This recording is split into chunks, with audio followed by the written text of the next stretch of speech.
Welcome into another episode of Friar Territory here on the Foul Territory Network. I'm Kyle Glaser alongside Mike Cameron, here to break down all things San Diego Padres, Major League Baseball, and the baseball world at large. Mike, it was a difficult weekend for the Padres. They were swept at home by the Tampa Bay Rays. Look, there's no sugarcoating it. They are in a rut. The Padres have lost 7 of 9. They have scored 3 runs in their last 43 innings. Overall, they've scored 22 runs in their last 10 games. Pick your favorite statistic. They all say the same thing. This is a Padres team that is feeling the brunt of the injuries suffered to their lineup right now. Yeah. What are you seeing from the Padres in this most recent stretch? And how worried are you? Well, I mean, one of the biggest things I think, Cal, is the fact that we're dealing with, some of the injuries to key players Yeah. that have kind of set the team up in a position where they're having to scramble to, put together offensive stretches like they did before. Iglesias is still swinging the bat well for them. Um, and obviously, we know El Nino is carrying them right now. And it's just a matter of time, like you're going to go through these ruts. You just try to minimize them. Yeah. The last 10 at 3-7 in that division, you can't really have too many setbacks, but it's still quote unquote early per se. And but you're in a division where you're fighting, tooth and nail on a daily basis because you have four other division foes that are very good in this division. There's been some injuries to the Dodgers. Obviously, I've seen that they've taken the brunt on their pitching staff and a Yep. few other guys. But man, like the Diamondbacks and the San Francisco Giants, they're like pushing. They're pushing the bill a whole lot. So the team has to kind of try to stay in the mode and just get back to the fundamentals of the game in a sense, as far as focusing on winning the first game of the series. They got a big series against the Giants coming up. So obviously that is the biggest thing, the component right now for the San Diego Padres. Yeah, I think the most concerning thing right now is there's not really a solution to this. We talked about this extensively before the season, through the season. I feel like since we launched the show, the theme has been constant because it's true. When healthy, the Padres can compete with anyone. And we saw that the first few weeks of the season. But as we've talked about, as I've written about, as everyone has talked about, it's no secret the organizational depth, particularly in the upper levels of the minors, is extraordinarily thin. And they do not have the personnel to overcome multiple injuries to their lineup at the same time. And that is exactly what we've seen with Luis Arias, Jackson Merrill, Jake Cronenworth all getting hurt at the same time. Let's not forget the Padres, to round out their roster in the big leagues, had to sign 4 minor league free agents that made their opening day roster. You typically Yeah. do 1 or 2, not 4. Yeah. They had to sign more minor league free agents just to fill out their AAA roster. This is a very, very thin organization. And it's just a function of all the veteran trades they've made in recent years. The Padres have drafted and developed really well, but they've been so aggressive with trading that at the end of the day, you bring in these superstars, but at a certain point, the bill comes due in terms of when you need to pull a guy up, you just don't have them. There's a lot of ex Padres right now playing really impressive baseball for other teams. Mackenzie Yeah. Gore, CJ Abrams, James Wood, Yeah. Andres Munoz, even Cal Quantrill and Ty France have had good moments. David Bednar has struggled at times, but he's been an all-star closer. And this isn't to say the Padres were mistaken to make those trades or they were bad trades. It's just when this is the mode you're in, the bill comes due, and we're seeing that when they have guys get hurt, they don't have players that they can pull up from that you really want in the lineup every day. It's a lot of guys who are veterans whose everyday playing time is kind of in their past, or younger guys who have always projected to be backups, utility types. They don't have those young, energetic, exciting guys who are ready to go and just need a chance in AAA and can plug a hole. They just don't have that guy, and we are seeing that right now. Definitely, Cal. I think you when you mortgage your future to try to win now, it comes back at a time, as you said, you got to pay the bill at some particular point. And obviously, here in 2025, a lot of that is showing up. Hopefully, the one thing they can do is the pitching staff can hone it together, get back on track to give the team an opportunity. But you're going to need a few guys to try to step up and plug in the offense. And look. over the course of a season, you have these type of uh, losing streaks in a sense, but at the same time, you don't, you want it to be more of a 5-5 or 4-6, especially and particularly in this division because of the top heavy of this division, and with for the other teams that are playing pretty well that has that same postseason experience and championship caliber mindset as they're getting a chance to go through this in the NL West. I think what's most concerning, we talk about 3 runs in 43 innings. You mentioned the pitching staff. The pitching staff is doing their job. The Friday opener against the Rays, 9 innings, 6 hits, 1 unearned run, 17 strikeouts. That was the pitching staff's line, and they lost the game 1-0. And I Yeah, think what's most concerning, you watch the Padres right now, they're not expanding the zone. They're not swinging wildly. For the most part, this team is playing clean baseball. The Saturday game, that was an ugly game. They had runners throw down on the base paths, guys picked off, errors, balls dropping. That was an ugly game. But on the whole, the Padres are not playing ugly baseball. They're still playing clean baseball. The pitching staff is doing their job. And again, the approach of the hitters hasn't been wild. It hasn't been out of control. Even if you go back and look at the ninth inning on Friday when they were losing 1-0 in the ninth, and the ninth inning on Sunday when they're down 4-2, they weren't chasing. They weren't over swinging. The quality of that bats is fine. It's harsh to say, but it's just a talent issue. They do not have the guys right now at the bottom half of the lineup, the bottom 5 spots in their order, that are really capable of consistently putting together the kind of at bats and delivering the kind of production in the major leagues that will help you win games consistently. That's really the core of it. And at this point, it is about just staying afloat and doing everything you can to be competitive until these guys get healthy, until Merrill, until Cronenworth, until Arias get healthy, because there's no internal solution. There just isn't. I know that's harsh to say, but it's the truth. And we've known that since January. It's just about trying to survive right now. And Mike, you can speak to this. There's times where, you've been at the top of a lineup, you're a star, you look at the bottom, you know that the guys below just are AAA guys, and you have to carry the load. yeah. What is that mindset for you, and how much do you start internally pressing? How much do you think Machado and Tatis are pressing based off of your experiences being in this position? Well, the one thing I look at, Cal, when we're dealing with situations like this, you just have to really, far as the top part of the offense, with Machado, um, with El Nino and some of the other guys that are bunched into the lineup. The quality of your bats has the intensity starts to really hone in a little more so than any other time because you expect for guys at the top to be the take the load off the bottom half of the lineup. But some of those other guys they're there now. So, there's no excuses other than you're trying to be productive and do the job that you're in there to do. And look, the ebbs and flows of a major league season and offense, there's some teams are just going to have your number sometimes. And, some of those games they were winning earlier in the season on the same level that they're getting beat with now, it just harder to game for some particular reason. As you said, they've been playing pretty clean baseball, other than a few miscues here or there. But for the most part, they are still in the thick in the fight of things, and nothing's wrong. That you're going to lose a few games, and you just want to try to keep the guys you have that are healthy.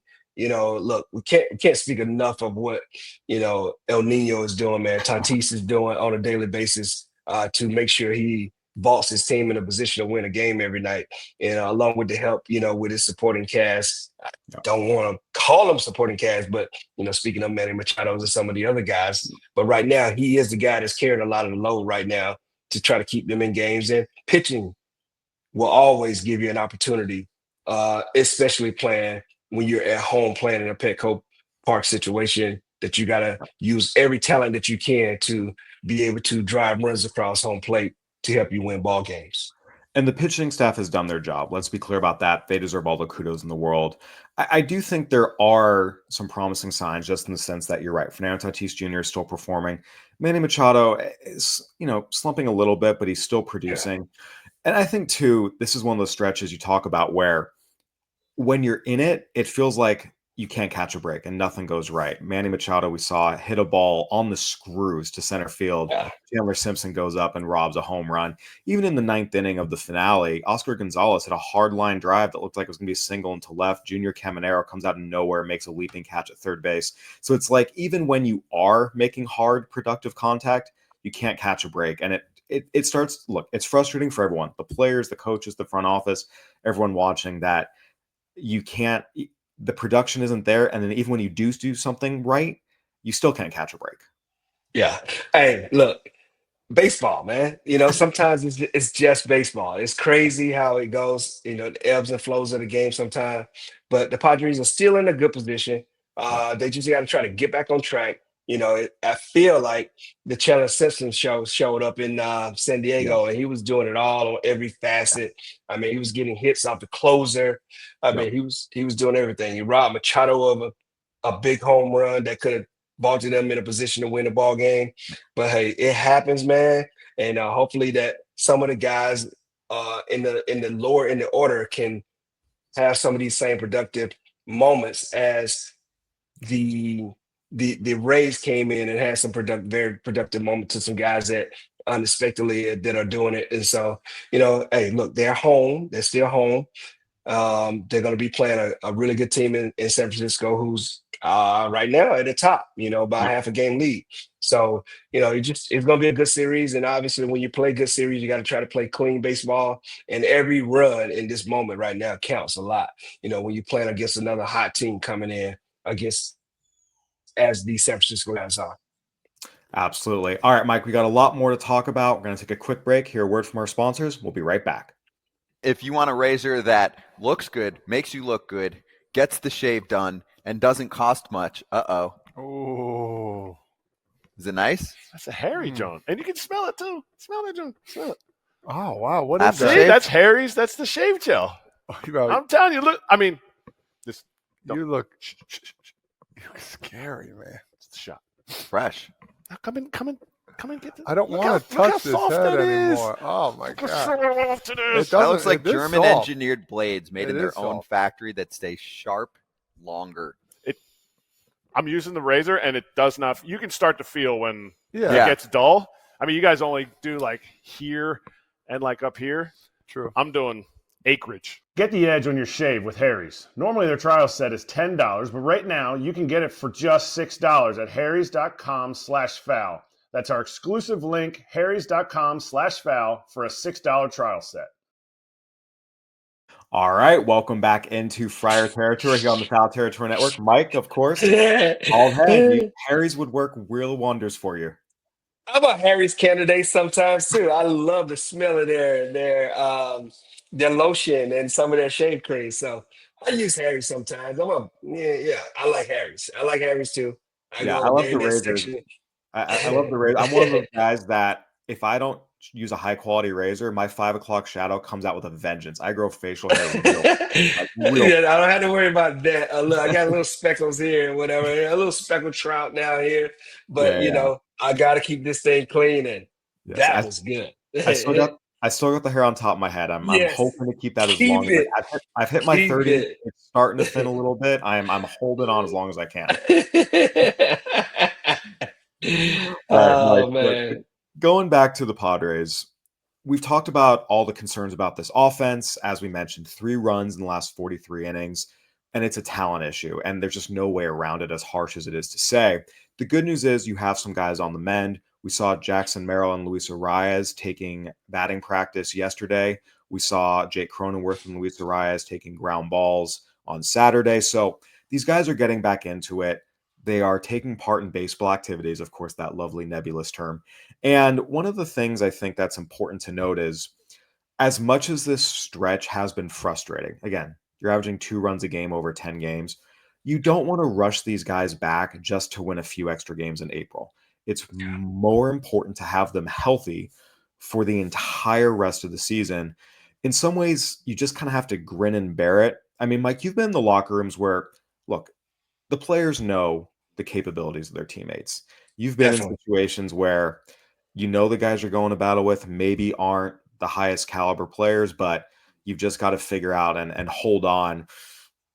For you, how do you go about that mindset? Because look, you're a competitor, you want to win every single game, but I think there's also a little bit sometimes where you understand it's a long season and maybe you sacrifice a little bit in the short term for the greater good come September.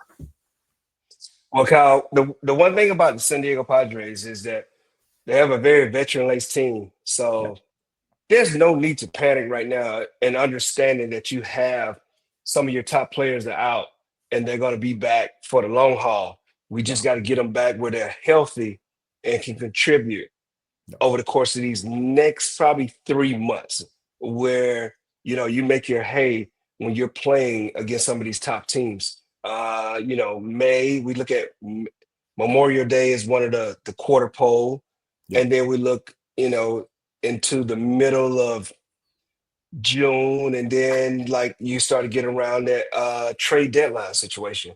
So those are May to July is like a real important time for the team. And Yeah. obviously, it looks like this division is going to come down to the last month in itself.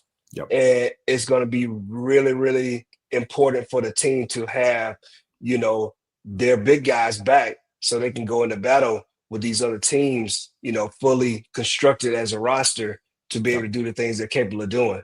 And so we know that, as you've seen in the beginning, that we know that the Padres, the meat of their lineup, is very important to offset anything that transpires, over the course of the season. But we know that they need to have these guys over the long haul to be a playoff contending baseball team. Yeah, and they're going to get them back hopefully soon. We'll see. Luis Ariz is eligible to come off the 7-day concussion IL on Tuesday for the opener against the Giants. Again, you don't want to rush it. We'll see when he's able to come back. Merrill and Cronenworth, as we've talked about, are making progress. And that's what the Padres need realistically to get back to having an offense capable of winning games consistently. As long as those guys are out. I know we keep repeating it, but because it bears repeating. The organizational depth just isn't there. There's such a drop off in talent, and there's no real replacing those guys. They don't have a Chandler Simpson. Again, the Rays have 4 outfielders on the IL, but they have a top 100 prospect who is a high draft pick with big tools, who projects to be an everyday player they can pull up, and you see the impact a guy like that can make. The Padres don't have that guy. So you just have to kind of roll with it. Mike, I want to turn to the rotation. The Padres did something very interesting. They optioned Kyle Hart, and they're actually going to go with a 4-man rotation here because they only need a 5th starter one time in the next 3.5 weeks. A lot of times now we see teams build in extra off days. What the Padres have chosen to do is the opposite and say, we'd rather just use 4 starters and keep them on their regular rest schedule as opposed to building in extra off days for them. What do you make of this decision? Because I think it's definitely an example of zagging a little, well, zigging when other teams are zagging. Yeah, look, 4-man rotations normally take place in the month of April, but according to the situation with the schedule, it seems like this is the best time for the Padres to be able to do that. And so, like it's normal to be able to see, not using your 5th starter sometimes. Sometimes your 5th starter could be a swing guy in this situation, give or take, dealing with the workload of some of the bullpen guys. So they elected to go with a 4-man rotation, which is okay. Like you can do this. It just puts a little bit more emphasis on your 4 starters to make sure that they don't have these 1 or 2 inning outings where they kind of blow up at a time, which can backfire on you at any time. But at the same time, I feel like they think that they can kind of get through this stretch of their time with 4 starters, which is okay as long as everyone in the room knows what's taking place. And some of your guys have to know that, hey, okay, Cease, and some of the other guys are like, all right, we got to make sure that we on point, which we know that anything can happen in a game of baseball, but for the most part, your guys understand what's going on as a rotation as a whole. Yeah. And again, Michael King's been good pretty much all year. Nick Pavetta's been great. Dylan Cease continues to struggle a little bit. Randy Vasquez has been inconsistent, but nonetheless, these are pretty clearly the Padres' four best starters. And I do understand it, and I do think it's fine. Again, keeping your best guys on a regular schedule, I think that's the right thing to do. And also just the way the schedule lines up, you're pitching your best guys the majority of games without, asking too much of them. They're really only going to have to use a bullpen game / a spot starter one time during this stretch, this 3.5 week stretch. And again, Kyle Hart also can go down and work on some things in AAA. He struggled his last two outings, and it never hurts to go down, work on a few things in a lower pressure environment. Although El Paso, the ball flies, it doesn't feel like a lower pressure environment. Nonetheless, I think it's fine. I understand the decision. It makes sense, and now we'll just have to see how it goes. Mike, one thing that has been happening with the Padres that is positive. Again, we've talked about the offensive slumping, the rotation. They're trying to figure some things out, making a change. There have been some major league debuts in recent weeks, in part because of all his injuries. We saw Tirso Ornelas make his major league debut. Ryan Bergert made his major league debut on the mound. They just called up David Morgan. He hasn't appeared in a game yet, but when he does, he will make his major league debut. And this is always a special time. What Yeah. are your memories of your major league debut? What give us the situation. What was it? What were you feeling? Who told you? Like the whole deal. Well, first of all, my manager in Double A at the time was Terry Francona, Tito. And we were really good in Double A Birmingham. Um, I think I was impacted a lot because of the strike situation, Yeah. and so I got an opportunity at the age of 22 to go to the big leagues. And the first thing I told Tito was like, "What do you mean? Like, why am I got to go to the big leagues? I'm having fun here in Double A." He's like, "Dude, you're going to the big leagues." I was so in shock because I just didn't know it was my time. But the best thing about it is that I got the opportunity, and it also opened my eyes. Toronto, uh, August 27th, 1995. I know a lot of the Padres fans or Fry Territory fans that probably weren't even born in that time, but that was my debut in Toronto, and I did play the first day. I had to get there on a Friday night, and I got there Saturday, and it was a day game going on. I wasn't playing that day, and I just remember going back to the hotel and sleeping all day. And I woke up at like 5 in the morning, and I thought I was late. And it was a Sunday day game. Packing everything up and driving from Birmingham to Atlanta, sleeping in the parking lot until my flight was ready to go the next day because I did not sleep. A lot of my buddies and stuff too were just so excited. To we wasn't like I was in Double A still developing and whatever. But Yeah. the best development that happened to me was getting a chance to go to the big leagues, man, and having that debut against Al Leiter in Toronto, which I'd never seen a cutter before. It was crazy. Everybody in the dugout laughing at me, but it was one of the best moments of my life. I think I slept for whew, after that debut. I didn't get any hits, but I did pretty well though. Like I was so nervous. I've never been so nervous in my life playing a game of baseball. Yeah. And but it turned out well for me. And I ended up getting a hit a few days later against one of my old pals that I faced against CJ Nikowski, which I knew Yep. very well, which worked in my favor. But man, like those debuts are just something special. I was on a very, very, very, very veteran laced team. Yep. And so, at that time it was a lot of hazing going on, in a sense. But I enjoyed it, man. And that experience alone kind of set me up from anything else that went farther. Yeah. I didn't start in the big leagues the next year. They sent me back to Double A, and I demolished it. I lost the MVP to Derek Lee, who at the time was with the Padres organization. Yep. But man, I just demolished the league at that time, at that point, and I realized and understood the value and the work that I had to put in to be a part of this, uh, major league situation. I mean, it's Yep. to see this on a daily basis. I understood what I had to go back and work on and get those fears out of people I saw on TV Yeah. and facing them on a daily basis. and understood that. So it gave me just that much incentive when I got back down to the minor leagues to understand the work that I had to put in to get back to the big leagues. No question. Again, it's a tremendous accomplishment. I think it's important for people to realize barely a little over 20,000 players have ever played Major League Baseball in the entire Crazy. history of Major League Baseball. Yeah. Basically, you could put every person who has played a single day of Major League Baseball in Petco Park, and the stadium would be more than half empty. To Yeah.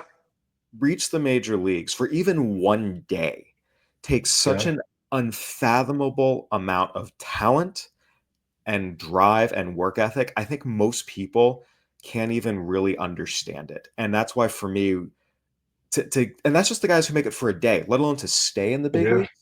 It's Yeah. an unbelievable challenge. And it just, again, the amount of talent and drive and work ethic to do that is incredible. And so for Tirso Ornelas, for Ryan Bergert, for David Morgan, just hats off. All of them have had their unique journeys. All of them had their different challenges, and they've all made it. And I think it's just something to applaud. As much as we're going to dive into performance and how they're doing, this is a special time for these young kids. And just to even make it, to join the fraternity of Major League Baseball players, to be in the 0.000000001% of all Yeah. men who have Yeah. lived in the last 150 years, it's an incredible accomplishment. Yeah, Kyle, look, I always tell you that I never took for granted the days I was in the big leagues, even as I got, years and years of service and the Yeah. opportunities that I got. Obviously you have to perform to stay at this level.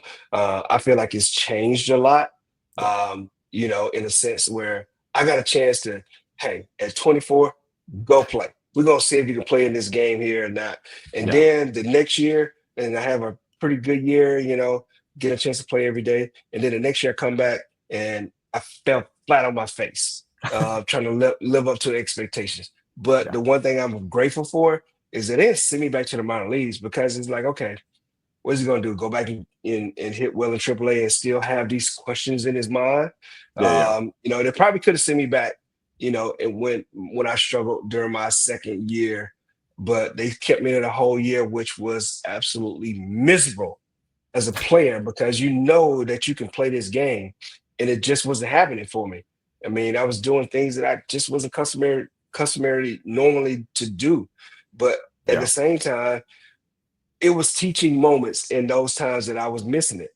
And so the fact that I got a chance to stay there those years was a blessing in disguise, man, because the work never stops. The work never stops. It's being and you honing your game and crafting your game over a period of time. And you just have to try to make adjustments. And the one thing I think that I learned after that second year was understanding to make adjustments on the fly, Yeah. you know, give or take, the struggles or whatever it may be, your thought process. Those Yeah. things have to change because this is the league and you Oh yeah. have to make adjustments. These guys are really, really good.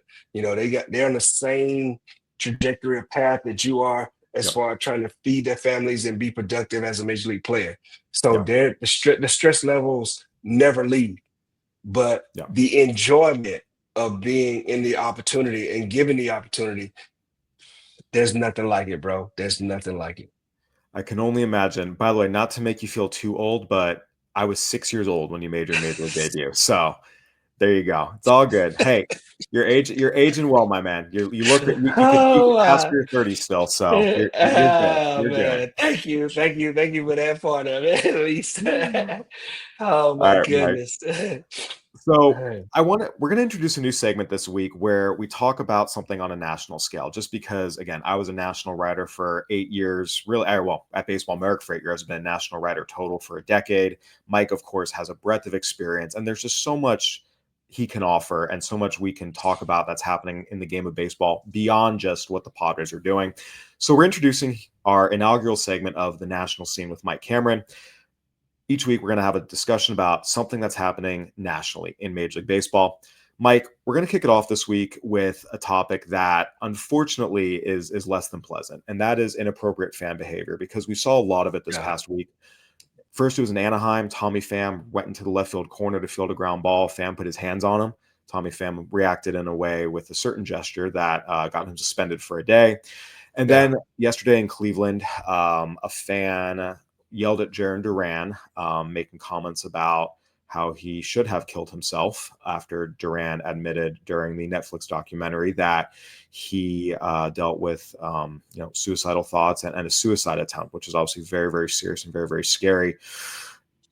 Look, these are things that human beings learn when we're 5, 6, 7 years old. Don't put your hands on someone else, and don't tell someone to kill themselves. It's just awful, awful behavior. Unfortunately, it seems like it's ticked up post COVID. We've seen it in all sports. What have been your experiences? First of all, what are your thoughts on what's happened? And look, unfortunately, you've lived some of this where people said horrible things to you while you were playing. Oh yeah. I mean, from that player perspective, just what are some of your experience been like, and what effect does it have on you? Yeah, look, I feel like the fans are given some sense of entitlement that, you know, the respect level. Look, I came up in an era where, look, you go to certain places, you were gonna get heckled, you were gonna Yeah, get lambasted in all facets or whatever. You just understood that and prepared for it. But now I feel like the fans are taking personal situations and putting themselves in those positions to sometimes capitalize off the moment. You got social media now where people like the fanfare of social media. Tommy Pham situation, you just can't don't even put yourself in a situation where there's so many cameras now. Not there are cameras from the media, excuse me, but there are also cameras that everyone has in their phone. yeah, So they're looking to explore any situation they possibly can. And you got to refrain. Um, you got to dig deep down inside to not put yourself in these situations. Unfortunately, Tommy Pham did some stuff that you can't really do. I mean, because baseball, as much as it is a grown man sport, it's still a family situation. So you can't really do some of these things. Um, and look, the situation that happened, in Cleveland is just, yeah, I mean, we can't have that. Look, you can't have that type of situation going on because you don't know you don't know what he may come out and how he may react or respond to the situation that took place in Cleveland. It's just, yeah, you can't have that. You gotta try to deal with these situations where you can't have these type of people. Look, like I said before, I came up in an era where I used to get quarters thrown, dimes thrown at me. I played in Mexico, so I played in winter ball where they do all kind of crazy stuff. Um, I had a player on my team where he had to wear a full baseball helmet out on the field because they were throwing stuff at him in winter ball. But ugh, my grand experience where I had no choice but to laugh at it, playing in San Francisco, people talking crazy mess to me. I just gotten back from my injuries that I had that were, yeah, I consider them life threatening if you want to look at it. The people yeah. were calling me a crash test dummy, and I look, I couldn't do anything but laugh because I had no comeback for that. Because I'm thinking Yeah, about, wow, crash test dummy. I was in a real live situation. I had no comeback for that. So sometimes you got to take it on the chin, but you know, take it in a sense to where you are comfortable enough to understand what's going on. Um, uh, a lot of times, I would get a few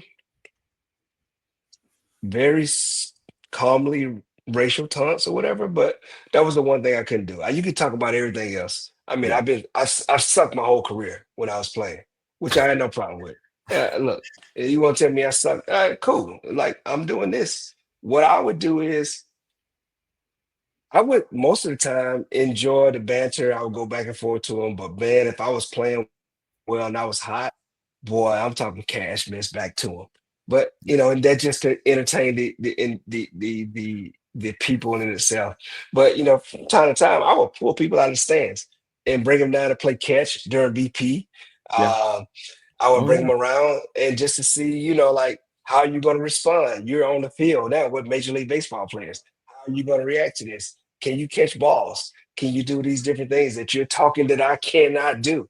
You know, and if I could, I would put people in the batting cage to see if it can happen for you and just to see how Yeah. it goes.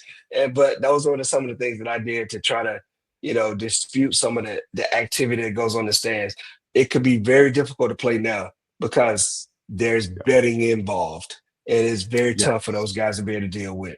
So Yeah. people respond in different manners now. So it's a totally different situation. And I can only imagine what my kid goes through by being the son of an ex major league player, and you know, and things don't go the same in the same tree that it went for me. So you know, I can only imagine some of the craziness that goes on with some of the taunting that take place in the major league games. Look, talking about, stuff that's going on the field, like, yeah, of course, there's going to be trash talk, there's going to be heckling. That's all Yeah, fair game. But once you start talking about people's families, once you start taunting them racially, once you put your hands on another man, once you yeah, start telling someone to kill themselves, yeah, that's behavior that's unacceptable in any environment. Baseball field, out on the street, in a school, like, what are we doing? Who in what world is any of that okay? And I think it's just disappointing that we see people think that they can engage in that behavior, frankly, anywhere, but especially on a major league field when guys are just playing ball, they're doing their jobs. You are going out of your way to put your hands on someone or say hateful things to someone yeah. who's literally just standing there doing their job and not bothering you in the least. It just is so beyond unacceptable, and it's really unfortunate, and I think it's important that the people who engage in this behavior are held very, very, very accountable in their personal and professional lives. They are engaging in behavior that is so far beyond the bounds of what's acceptable. It just can't happen, and it needs to stop. Well, yeah, look, we got guys that lose money by getting suspended or Yep. getting fined in these situations. And Yep. obviously, for Duran's situation, this guy has to be held accountable Yes. for taking the vulnerability of a player that he's sharing to possibly help someone else who's going through something.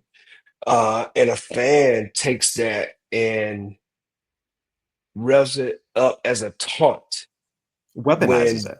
Like, who does exactly that? weaponizing in a taunting situation. And it just look, talk about the man's game, talk about his clothes, talk about his body type or whatever else it is, but don't you weaponize a situation Yeah. is that is life threatening that I've overcome to continue Yep. to play this game because I'm talented and you're not. You know, like Cleveland has to make sure that that type of situation doesn't happen. Because look, the Cleveland fans are look, never had a problem out of Cleveland fans other than Yeah. the baseball taunting, whatever it may be. But when you start to get to that low of a Yeah. level, then there's something personally going on with you that takes away from the energy and the excitement of the game of baseball and the team that you're representing.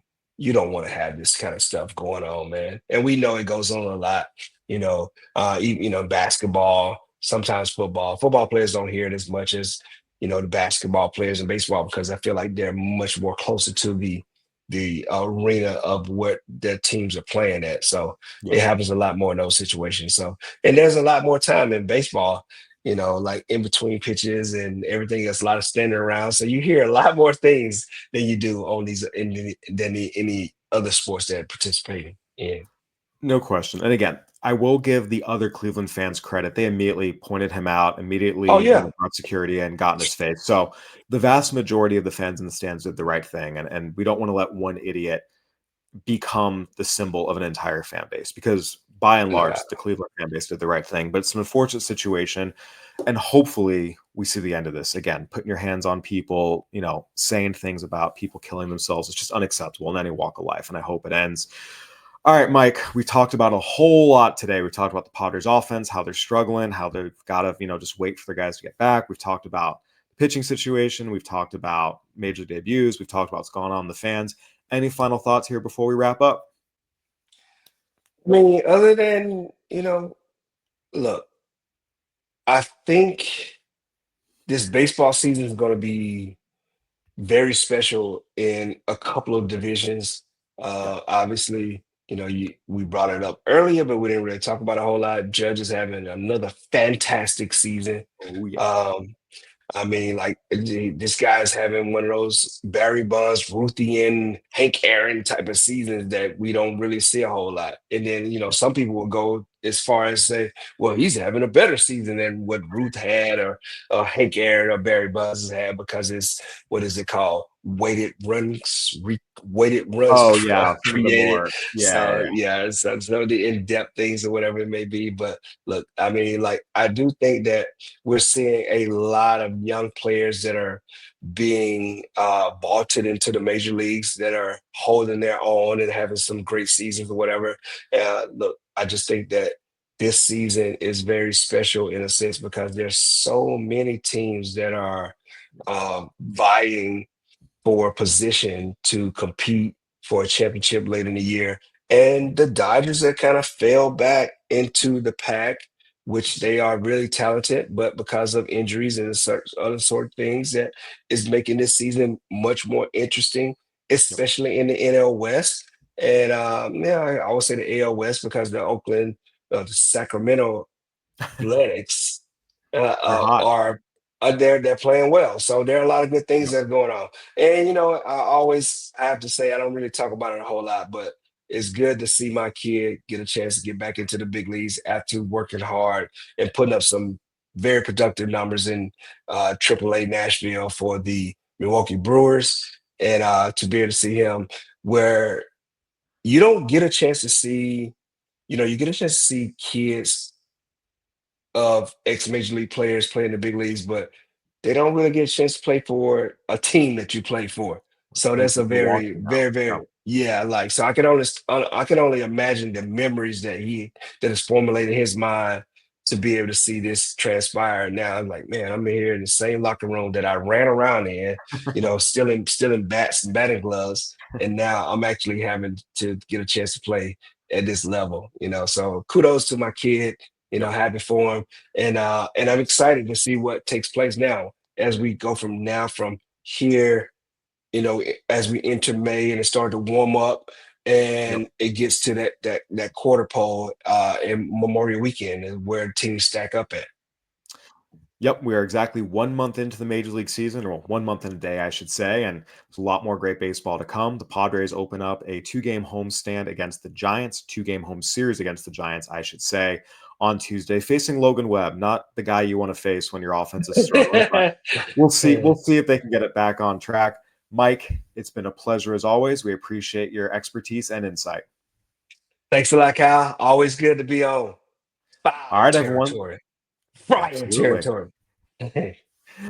All right, everyone, that'll do it for another episode of Friar Territory here on the Foul Territory Network. Go ahead and give us a review, a like, subscribe, YouTube, Apple, Spotify, whatever platform you're watching and listening on. We would love to hear from you. For Mike Cameron, I'm Kyle Glaser. Thanks for watching and listening. See you later this week.